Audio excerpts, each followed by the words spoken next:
The Ben ati nabwiye umushoferi ngo yihute saa sita zigere nageze mu rusengero, kamera ndazishyura ayo batwandikira yose. Bruce Melody ati cya satani cyari cyaranyihugikanye, imyaka yaribaye myinshi ntagira mu rusengero, ariko ndashima Imana ko bikunze. Nongeye kuba ikaze ku Rugero TV and Radio Official muri uyu mwaka wa 2026. Mbifuriza umwaka mushya muhire. Mu makuru tugiye kubagezaho muri kano kanya turibanda ku byaraye biranze isoza ry'umwaka wa 2025 mu gihugu no hanze y'igihugu. Banza ukore subscribe maze uze tubane kuri aya makuru yo ku itariki ya mbere Mutarama 2026. Mwijoro ryaraye ritambutse risoza umwaka wa 2025 mu nsengero nyinshi zitandukanye mu gihugu haraye habaye amateraniro yo gusezera umwaka wa 2025 no kwinjira mu mwaka wa 2026. Amwe matora atandukanye twagarukaho yaraye yise izina umwaka wa 2026. Twavuga nka Zion Temple yasoreje umwaka muri Camp Kigali, abarenga 7,000 niho bari bateranye, bamwe bari hanze abandi bari mu ihema. Apostle Paul Gitwaza yaseze isengesho rigira riti shira mu birenze ibyo dutegereje. You are going to enter beyond your expectations. Amahoro ya Yesu abane na. May the peace of Jesus be tugiye with kwinjira you. muri uyu mwaka. We are going to enter this Ndasaba year. ngo uhaguruka uri I dusengane ask na. that you stand and we pray with Tugiye you. gusezera uyu mwaka. We are going to close this Tugiye past kwinjira year. muri uriya We mwaka. are entering the new year. Tangira usenge. Start praying. Reka dusengere Let's hamwe. pray together. Mwami turagushima. Lord, we thank Uyu you mwaka turangije. for this year we have ended. Turagushima ko We twabayemo. thank you for the things we've been through. Turagushima ko tugiye We kujyamo. thank you for the things we're about to enter in. Turagushima ko duteguriye. Thank you for what you're preparing for us. Urakoze ko turengeje imbibi. Thank you for leading us to cross beyond None limitations. tugiye kubona ibyo Now we tutatekereje. are going to see beyond our expectations. Mana ndagushima. God, I thank you. Mana ndagushima. I thank you Kutwinjiza mu mabanga yawe. that you have given us your Mu mysteries mutima wawe. in our hearts. Tugiye kwakura ubwenge. We are going to receive Ubumenyi wisdom butandukanye. and great knowledge. Hallelujah. Hallelujah. Komera Yesu amashyi Clap menshi for cyane. Jesus. Umwaka musha. Happy New Year. Umwaka musha. Happy New Year. Umwaka musha. Happy New Year. Hallelujah. Amen. Hallelujah. Impundu. Let's make a joyful sound to God. Duhoberane twese. Let's hug each other. Hallelujah. We thank you, Icyubahiro ni Jesus. icyawe Yesu. Glory to you, Jesus. Amen. Amen and amen. nyuma y'iryo sengesho umwaka yawise umwaka wo kubona ibirenze ibyo dutegereje. No kuvuga ngo uyu mwaka muri Zion Temple wa 2026 wiswe kubona ibirenze ibyo dutegereje. Buri mwaka Zion Temple Celebration Center iwugenera izina ryayo ryihariye wa 2026 ngo tumaze kwivuga. Abanyarwanda bagiye kwinjiramo bawise umwaka wo kubona ibirenze ibyo bategereje. Ibikubiye mu butumwa bwatanzwe n'umushumba mukuru w'itoro Zion Temple Celebration Center ku isi Apotre Dr. Paul Gitwaza hifashishijwe ikoranabuhanga, kubera ko kugeza ubu we ari kubarizwa muri Leta Zunze Ubumwe za Amerika. Ni nako muri Kiliziya ya Saint Michel mu mujyi rwagati Arkiyepiskopi wa Kigali Antoine Cardinal Kambanda yashimiye Imana uko umwaka wa 2025 wagenze, kuko ngo wahuriranye na yubiri y'imyaka 125 ya Kiliziya Gatolika mu Rwanda. Yasabye abakristo gusenga kugira ngo umwaka mushya wa 2026 uzaba umwaka mu ngo zabo w'amahoro mu ngo zabo, mu gihugu, mu baturanyi no ku isi yose. Ni mu gihe Apostle Mignone Kabera uyoboye Women Foundation Ministries yavuze ko umwaka wa 2026 azaba ari uguhemburwa no gukabya inzozi, kuko ibyasengewe mu mwaka wa 2025 n'indi myaka abanje bizasubizwa mu mwaka wa 2026. Ibi yabitangaje muri Convention Center abakristo ayoboye bose bari bateranye basoza umwaka. Mu itorero rya ADPR uyu mwaka bawise umwaka wo gukingurirwa imiryango mishya y'amasezerano. Iteraniro rikuru ryo gusoza umwaka muri ADPR ryabereye muri Dove Hotel ku Gisozi. Ni naho umushumba mukuru wa ADPR Ndayizeye Isayi yateraniye. Yavuze ko umwaka wa 2026 uzarangwa no gufungurirwa imiryango mishya n'amahirwe mashya mu buzima bw'abanyarwanda. Yagaragaje ko kandi ari umwaka Imana ishaka ko abantu abantu basiga imiruho bagize mu mwaka w'ibihumbi 2025 bakabona kugira neza no kugendana nayo. Yemeje kandi ko ari umwaka wo gushima Imana haba ku itorero, igihugu n'abanyarwanda muri rusange.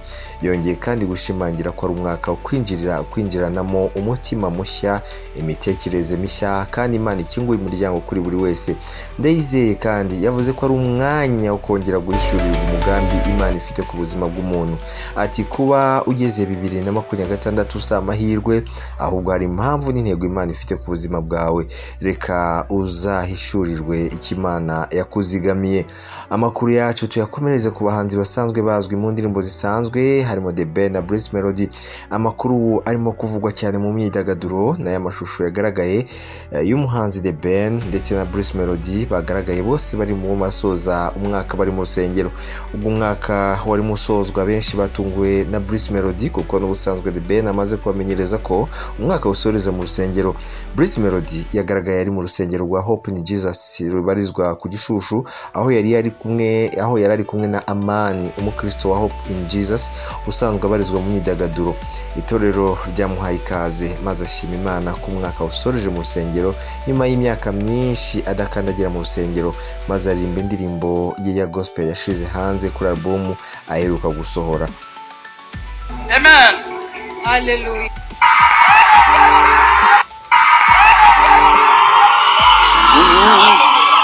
Buri Sunday kuri church nzajya maboneka, counting my blessings, namenye yuko nkunda.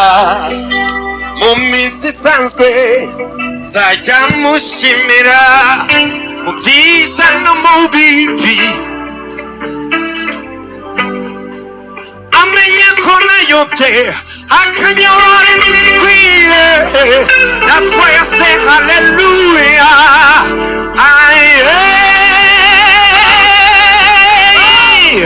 Nakupenda Baba, pokea sifa. Yeah. Amen. Reka mbabwire, dufite umunezero, dufite abakozi b'Imana bari hano imbere.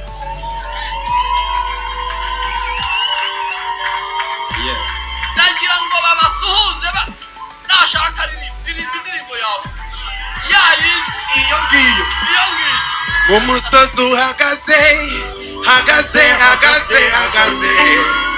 Those are my problems, but my God is bigger than everything. Na nyogokuru yavuze ko wagiye umugeni imbere, nanjye uzanyimane ntuzatume susugurwa. Hey, nami nasema amen. Niyo batasubiza, hey,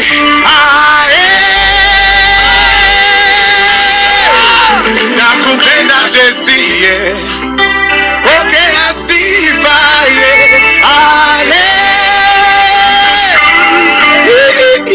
nakupenda Baba, unaweza yote, baraburiza munyakazi ugashubinyekeza. Nakupenda Jesie, pokea sifa, iwanje birakara ngacamba n'umusoro. Nakupenda.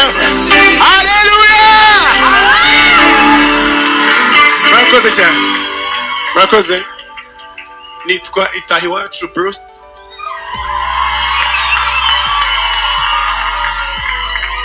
Abantu bakunda kunyita Bruce Melody, nkaba ndi umuhanzi. Nanjye nishimiye ko Imana ihisemo ko umwaka urangira ndaha.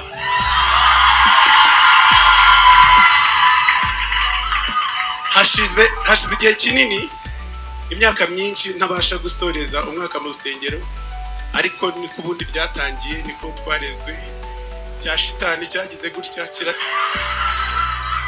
kiranyihugikana ndatinda, ariko mureke dushimira Imana ko uyu munsi ndi hano. Hanyuma nubwo sintera amagi ariko iripfuye ndarimenya. Uyu mwaka ugiye kuba umugisha, n'umwaka wawe n'umwaka wanjye ndabyiyumvamo. Haleluya. Amen. Murakoze cyane. ni mu gihe kandi mu itorero rya Vivant Rebero wakiraga Ben agashima Imana ko saa sita zimusanze mu rusengero nk'uko asanzwe abigenza.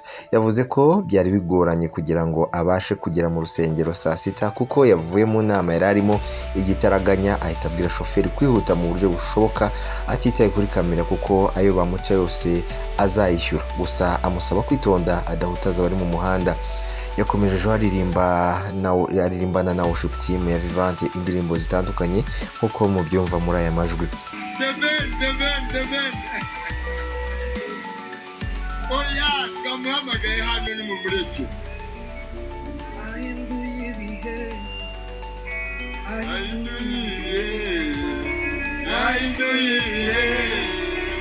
Aratwibutse. Ahinduye ibihe.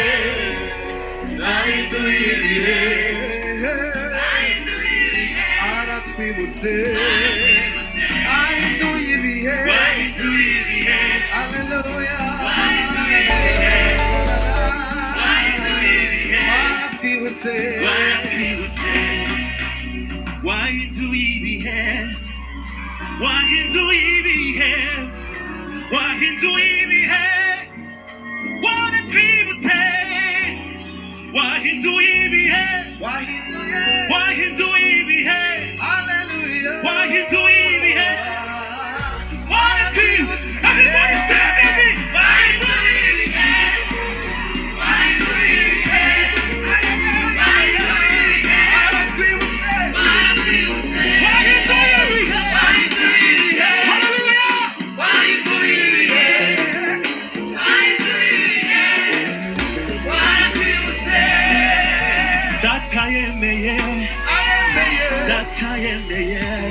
God bless you. Hallelujah.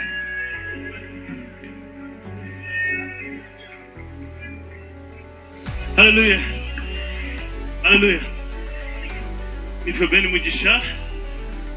This is itorero ryanjye. Nubwo njya mbura.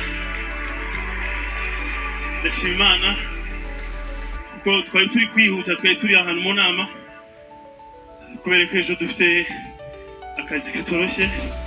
Ariko saa 5:40 something mbona ko isaha igiye kugera nari mu nzu y'Imana, nari kumwe n'inshuti zanjye, mbwira umushoferi ni izi kamera nzazishyura, Sofia zose ndazishyura, ariko nugira umuntu utaza reka tugere mu nzu y'Imana, umwaka utangire turi mu nzu y'Imana. Hari impamvu ikomeye ituma umwaka ugomba gutangira turi mu nzu y'Imana. So ndashima Imana ko nageze ahantu Imana ibamugisha cyane. God bless you.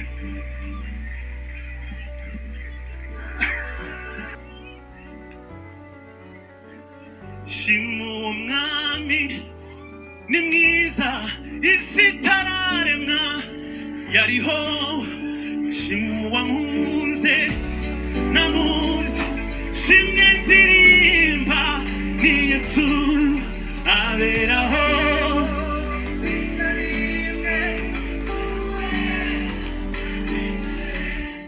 Aberaho sicharimwe sumuhemu akomeye bitangaje,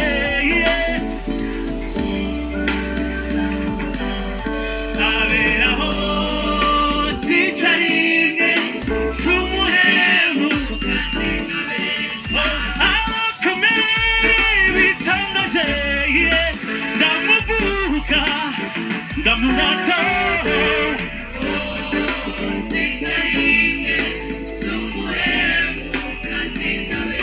uganganzo y'ibyiza, mubyeyi mwiza, murage mwiza, mahoro mugabo mwiza uhoraho w'imico myiza habwa impundu mu Rwanda n'aba tuguhaye mu Rwanda n'abanyarwanda twese tuguhaye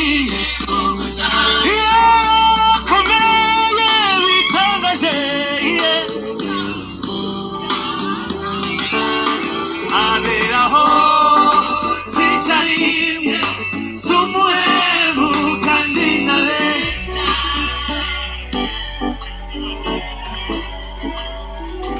Tubibutse ko aba bombi uyu munsi tariki ya mbere Mutarama bafite igitaramo bahuriramo cyateguwe na The Ben yise The Groove kiri bubere muri BK Arena. Byamaze kwemezwa ko Gisubizo Ministry iza kugaragara ku rubyiniro baririmba indirimbo bakoranye.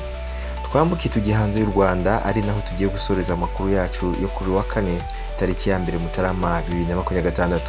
Mu gihe umwaka uburangira twinjira mu wundi mwaka, abakozi b'Imana bakunze guhanura ibizaba mu wundi mwaka. Ibi nibyo byabaye mu gihugu cya Nigeria ku mukozi w'Imana uzwi na benshi muri Nigeria, akaba umuyobozi mukuru w'itorero rya Redeemed Christian Church of God, Pastor Enoch Adeboye. Yatangaje ubuhanuzi bwe bw'umwaka wa 2026. Ibyerekeye ubuhanuzi rusange yavuze ko umwaka wa 2026 uzaba umwaka udasanzwe kurusha wa 2025. Yagize ati, yongeye avuga ko umuyaga udasanzwe watangiye kuva mu mwaka wa 2026 uzakomeza kugira imbaraga kurushaho. Uyu ni wa muyaga umaze igihe wahereye muri Leta Zunze Ubumwe za Amerika.